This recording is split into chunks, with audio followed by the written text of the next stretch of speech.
Playing video games or too much screen time cause ADHD? Too much screen time can definitely exacerbate symptoms of inattention, hyperactivity, and aggression.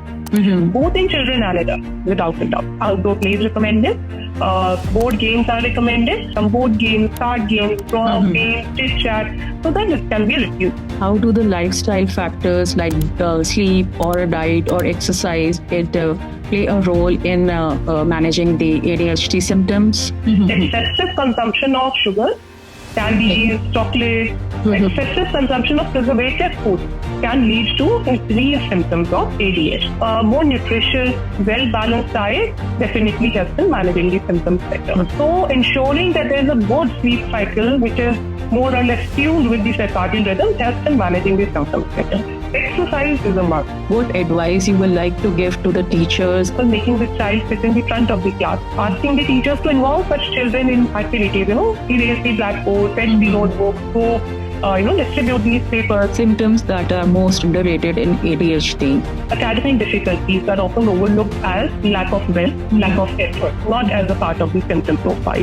And what is the biggest cause of ADHD? Friends, in today's episode, we are going to talk about a very important topic, ADHD, and with Dr. Sugandha Gupta, who is the founder, director, and chief psychiatrist at Delhi Mind Clinic, Karol Bagh, New Delhi. He has over 17 years of experience in the field of mental health. She is a proud winner of Dr. Ravi Pandey Young Memorial Psychiatrist Award. Not only this, Dr. Gupta is an avid speaker and has been invited to participate as a panelist on national news like Aaj Tak, NDTV, and other radio channels as well. Let's get started with Dr. Sugandha Gupta. Hi, Dr. Gupta. Welcome to my show, Podcast with Shilpa. Thank you, Shilpa, for having me here. It's a good day. So, today we are going to talk on a very important topic, ADHD and autism with you. So, I would like to start with the basics. What is ADHD? Okay. ADHD, as the name suggests, attention deficit hyperactivity disorder, is a developmental disorder that generally or is more commonly noticed or prevalent in the childhood, but which also extends in the adulthood. As the name suggests, it has two components primarily, attention deficit and hyperactivity. Attention deficit frequently when we talk of children come across in the form of difficulty to maintain attention. So these children are usually distractible. They would leave their tasks midway. Their notebooks would be incomplete, so on. Hyperactivity, I think all of us when we were young had a couple of students in our class who would be running around, who would be very naughty, who would be frequently scolded by the teachers and the parents, disturbing the class, wanting to go out, making noise, talking. So that is hyperactivity. That is how it manifests in children. And there's a third component, impulsivity, impatience, difficulty to wait patiently. So if there's a game or a sport being played, the children find it difficult to wait for their turn.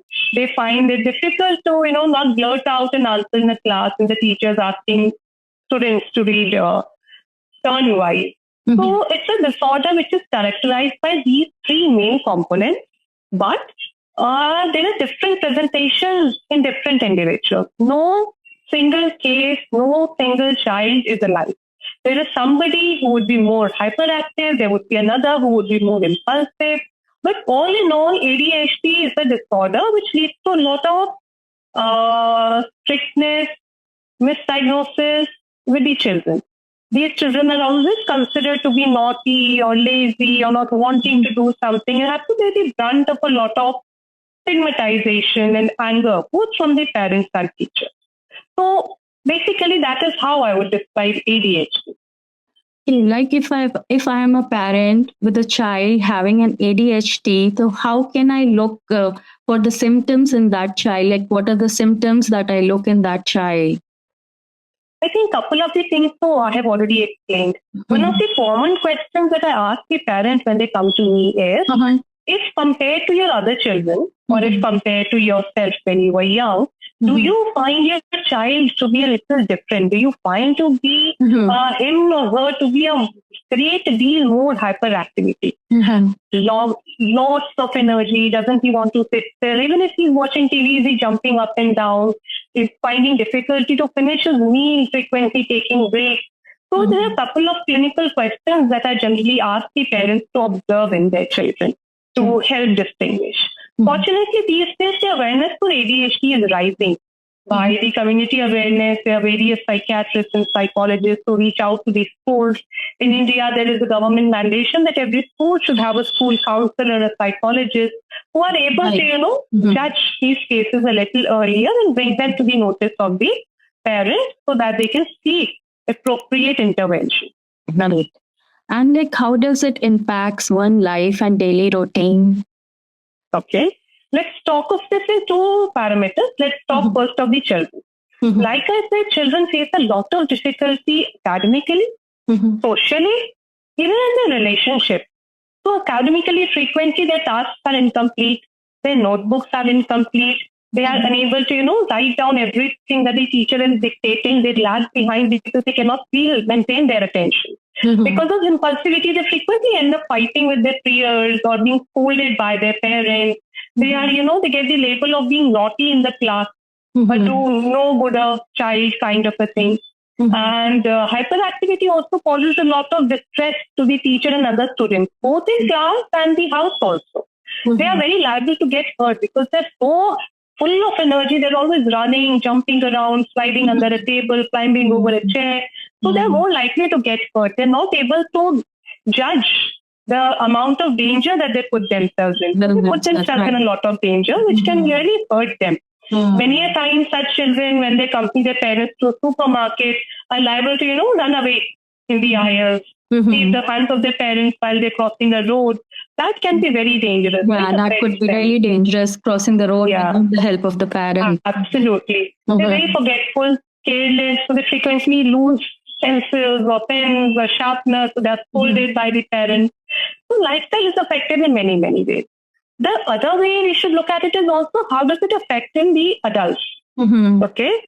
So adult ADHD generally as an individual grows older, the hyperactivity component settles down, but the inattention remains or rather increases as the challenges and the demands of adulthood life increase.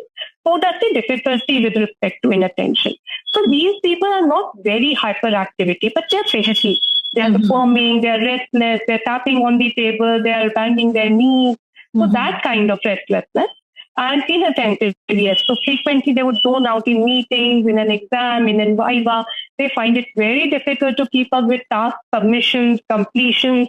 And when they see themselves failing repeatedly, then a lot of anxiety, depression sets in, which leads further to more procrastination. So great deal of effect happens in all the parameters of one's life. And like, how do the lifestyle factors like sleep or diet or exercise play a role in managing the ADHD symptoms? So diet is definitely, we have certain researchers which have proved that excessive consumption of sugar, candies, chocolates, excessive consumption of preservative foods can lead to increased symptoms of ADHD in children who are predisposed. The same goes for adults also. When it comes to diet, more nutritious, well-balanced diet definitely helps in managing the symptoms better. Sleep is something that the children and adults both kind of struggle with. So ADHD itself leads to difficulty in maintaining routines and setting patterns and maintaining boundaries. So either the sleep cycle is reversed or it is deficient. So ensuring that there's a good sleep cycle, which is more or less tuned with the circadian rhythm, helps in managing the symptoms better. Exercise is a must. Even in the young children who come to our clinic, we insist to the parents that however busy they might be, they should ensure that the child has adequate time for outdoor play. They should engage the child in some strenuous physical activity. So when we say recreational activity, people often think, painting, sketching, music, but we tell them that no, take him skating, take him swimming, help him learn lawn tennis. So an activity where the pent-up energies can be channelized, that certainly helps in managing the symptoms better. In adults also, we'd ask them to maintain a regular cycle of either going to the gym, daily walk, some medication, So all of these certainly help in managing the ADHD symptoms better. And like, what is the biggest cause of ADHD? Like, I know you have told so many symptoms, but what is the biggest cause? Look, until now, there is no cause that we can say is 100% responsible for the causation of ADHD. It's a developmental disorder. There are certain changes in the brain which affect particular areas, the prefrontal cortex, wherein the executive dysfunction, judgment making abilities are poorly defined or poorly functioning. There is the area of the brain, the pleasure center of the brain, which again has certain disbalances with regards to dopamine. So that the hyperactivity, overactivity comes from there. There are a number of risk factors, but until date, we do not know one proper positive factor.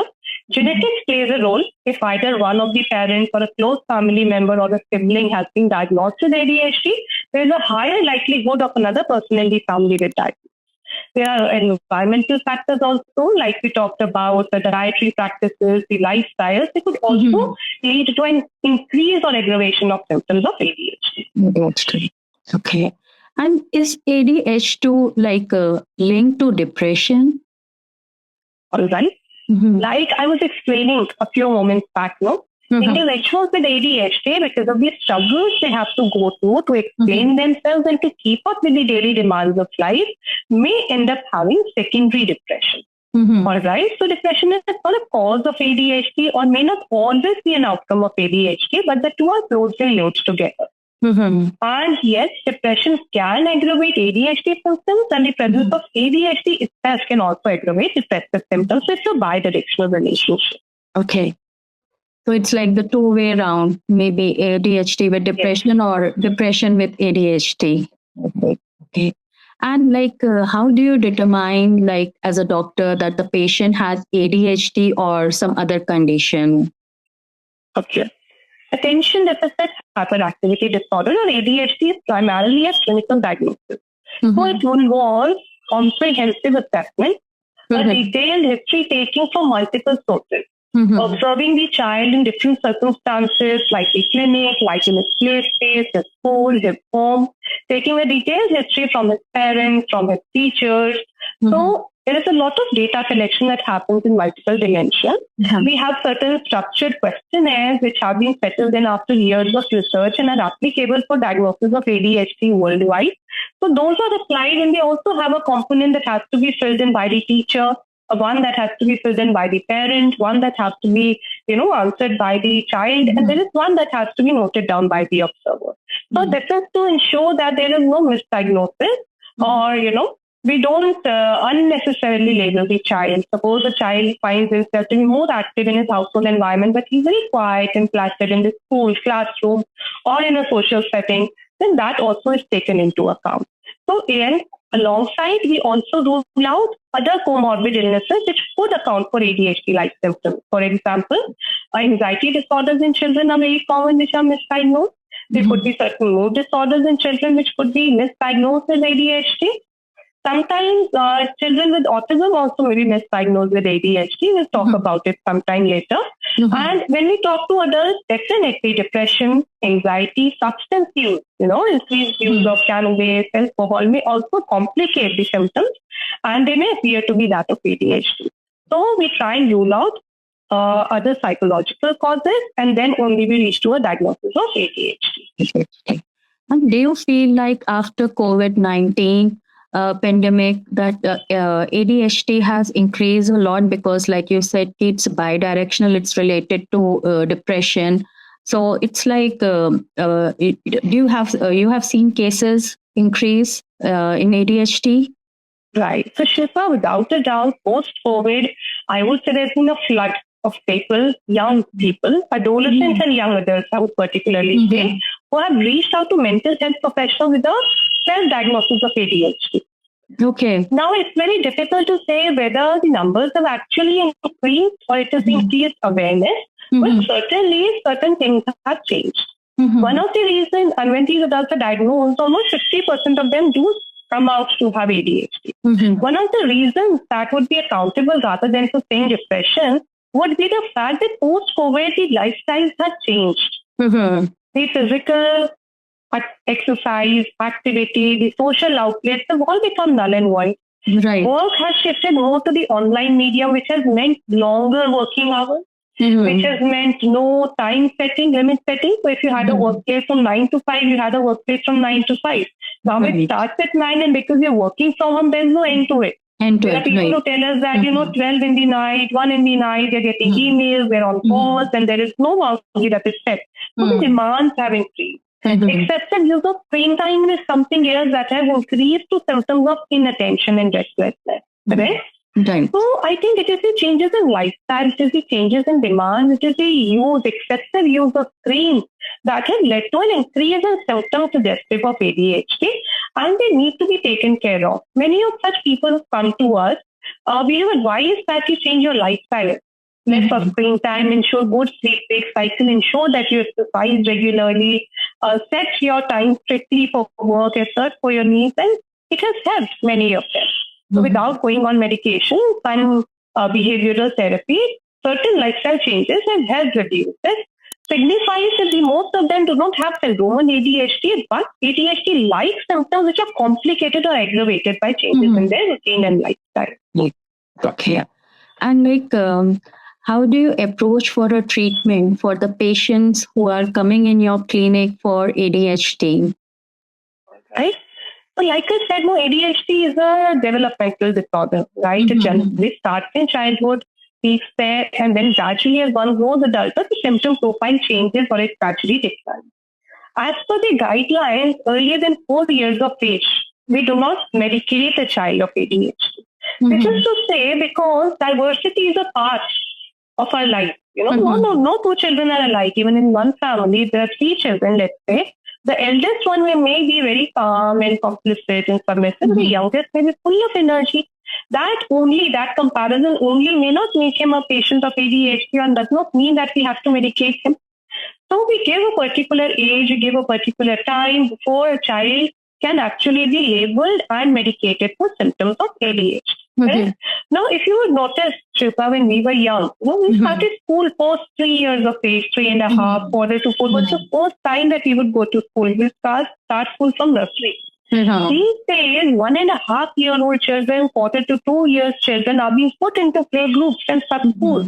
No, nobody really cares that they are children. At this stage, you should be playing and running around and making mistakes. No, they are expected to behave like adults. Sit down around the table, share your lunch, write a mail, write a poem, clap your hands, program like a machine.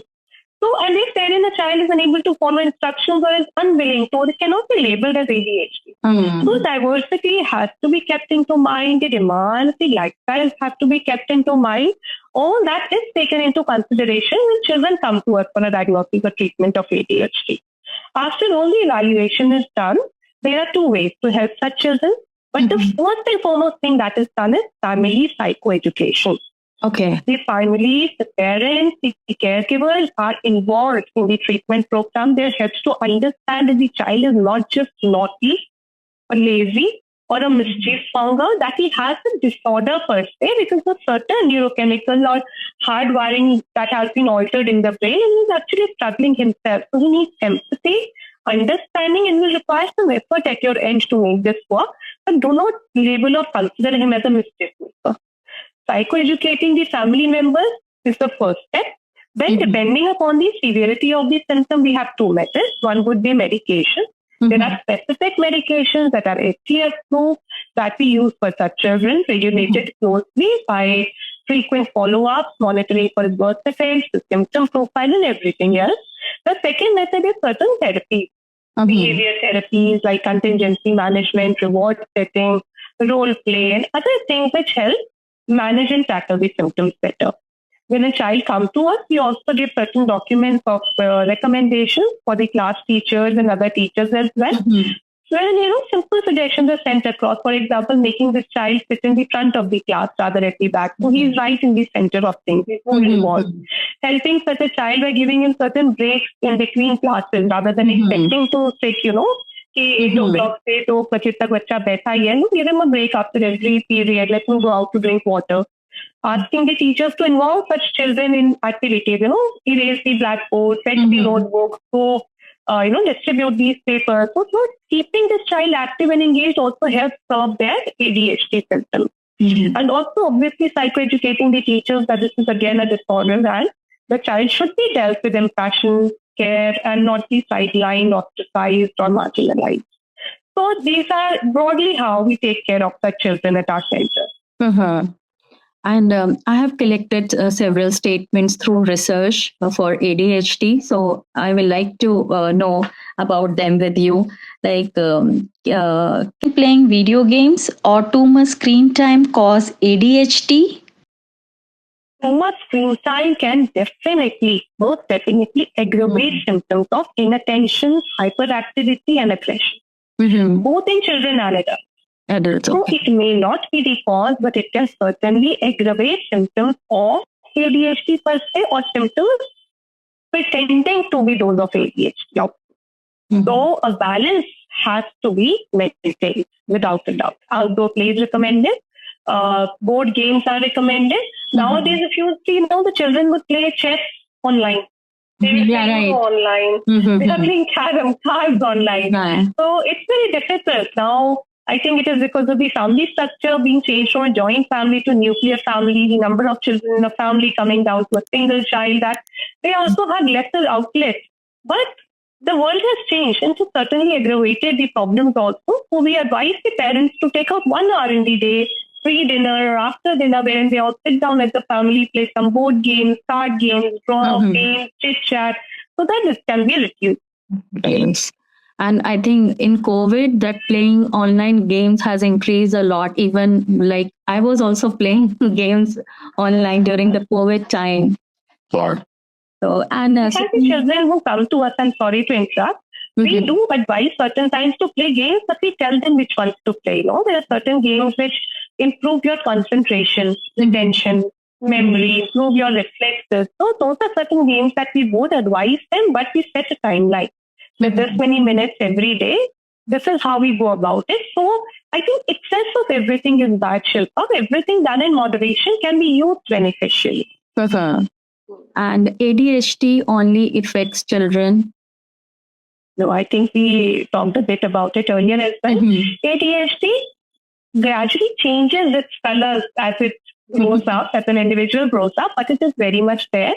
And many a times, at least in our country, in this society wherein the awareness is a little lower, many a times it is adults, young adults and adolescents who come to us when they start facing academic difficulties. And they come to us many times with anxiety and depression, and we overlook depression. We overlook ADHD sometimes. Mhm. So it is later when we go into more details that we find out that the reason for depression is academic challenges, the reason for academic challenges is ADHD. Right? Also because of increased awareness that is being spread through social media. So, podcasts like yours and lectures and seminars, those are conducted. Individuals are now aware. The younger generation does also know how to use the technology to their advantage. So, young adults come to us, like I said, self-diagnosed with ADHD. So, adults में ADHD बहुत common है. COVID के बाद से it has increased also. But there's a very thin line between syndromal ADHD and symptoms of inattention due to other various causes. So it needs a deeper exploration before being diagnosed. And like I said, in adults, inattention, distractibility, inability to complete tasks, procrastinate, poor time management, falling short, never being able to meet an appointment in time, reach a friend in time. Those are the primary symptoms that remain. Hyperactivity reduces to simple restlessness, fidgetiness, scratching the hair, banging, tapping, that kind of a thing. And impulsivity also comes down, or which may remain sometimes, but not to the extent it's there in the childhood. So ADHD can extend, or rather generally does extend into adulthood. So, and ADHD is an excuse for laziness or bad behavior. We see that very commonly. In fact, when we've had young adults come to our clinic, the first time, and we've told them that we certainly seem to have symptoms of ADHD, but we'd like to involve your parents in the program. The parents come and tell us he just doesn't want to do anything. He has everything is provided for him, so they don't want to work hard. There's no such ADHD or whatever.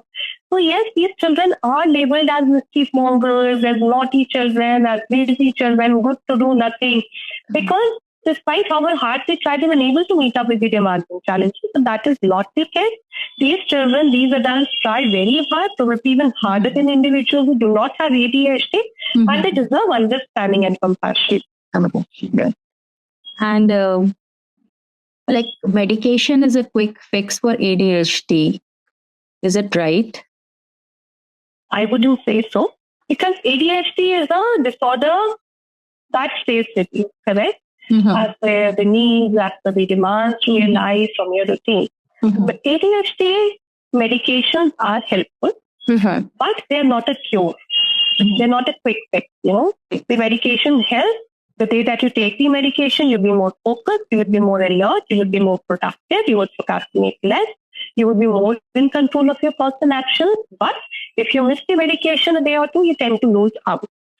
And only medication can certainly not be the answer. There are a lot of changes required in the lifestyle and the years and years of, struggling certain illness patterns or behavior patterns which are detrimental. So those two have to be changed. That needs effort. An individual has to struggle to come out of their comfort zone. So ADHD medication is certainly not a quick fix. But in severe cases and moderate cases where the distress and the dysfunction is significantly high, it certainly is a helpful alternative. And ADHD is caused by, it is overdiagnosed and really doesn't exist. We cannot say that it doesn't exist. There are years and years of researches behind it. So we really can't say that it doesn't exist. So let's say out of 100 people or 100 children, let's say 60 children in a classroom, why only 2 children would be, extremely different? Yes, all children are different. There's a spectrum, some children are more naughty, some are more quiet. But the characteristic symptom dimensions have been explored in great detail. The etiopathogenesis has been explored in great detail. So it is not that it is an imaginary illness. Coming to overdiagnosis is also difficult to say, because on one hand, like I said, that these days self-diagnosis is becoming very common, and these individuals reach out to mental health professionals for a quick fix, medication or stimulant, or many a times they self-medicate with cannabis, smoking to help improve their focus and concentration. Whether they're aware of the effects or not, I do not know. But overdiagnosis is challengeable. Depends how deeply an individual has been assessed, but the cases are rising. We see more of ADHD in our clinical practice now, compared to maybe 7-8 years back. Right. Okay. And is it common, ADHD is most common in boys rather than girls? Well, some studies do say that it is more common in boys. However, it can also be said that in girls, certain symptoms are overlooked. Correct? So there is a certain preponderance towards boys, but not entirely. So one cannot say that it is a disorder that is defined entirely or wholly by the gender only. Okay. And according to you, what are the most, can you tell any 3 symptoms that are most overlooked in ADHD or underrated in ADHD? Any 3?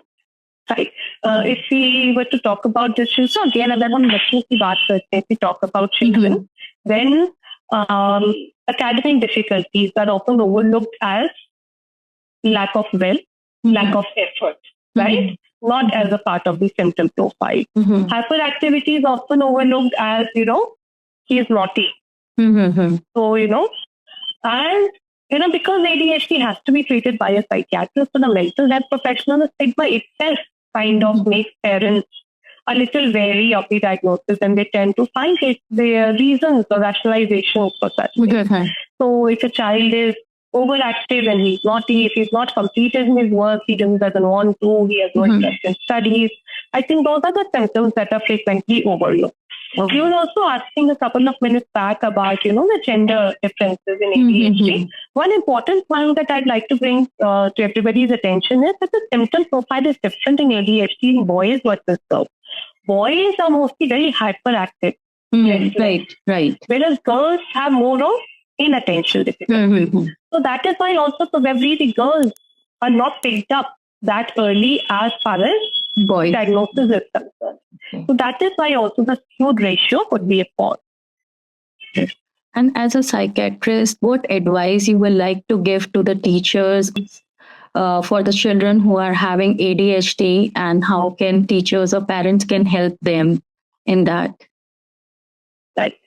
First thing that I would like to stress to any caregiver, whether they're teachers, their parents, their grandparents, their older siblings, is that ADHD is a disorder. A child is not doing to himself. A child is not willingly not wanting to study. A child is not willingly or enjoying fighting with his friends, siblings, or forgetting things at school. Someone needs to understand that this is a disorder.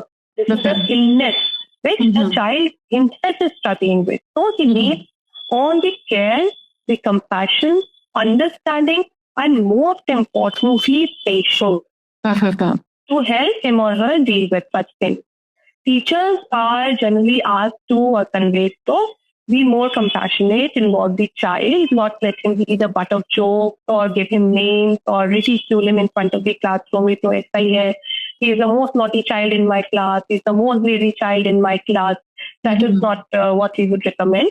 Parents also, we tell them that a child, as a parent of a child with ADHD, is going to be demanding and challenging. It's going to tire you out. But if you keep going at it, you will find wonderful results. Because most children with ADHD have a good IQ. They can perform really well academically and socially if given the right direction. So this is what. So the children who come to us, we tell them that you are different, and being different is not bad. Right? So if you and I are different, you and your sister are different, your mother and your father are different. So being different doesn't mean that you're bad or you're naughty. It's just that you still have to do the same thing that other children are doing. So we are going to try to help you get there, even if you do not do the same things in the same manner every day. Halfway also, if you reach there, then that is good enough for us. So this is how we try and help the children understand what is wrong with them, what we expect out of them, and how we are going to work towards this goal. Thank you, Dr. Gupta. You have given a very good content about ADHD. I think it will be very helpful for so many viewers. Thank you so much. Thank you so much, Shilpa. It was a wonderful session, I would say. Very important questions, clinically relevant questions. And I think all the listeners and viewers would certainly find most of their questions answered, if not all. Thank you for having me on the show, Shilpa. Thank you. Friends, if you like any content in my video, please like, share, and subscribe to my channel. And also, if you want to contact Dr. Sugandha Gupta, all the links are provided in the description box. Thank you and have a nice day.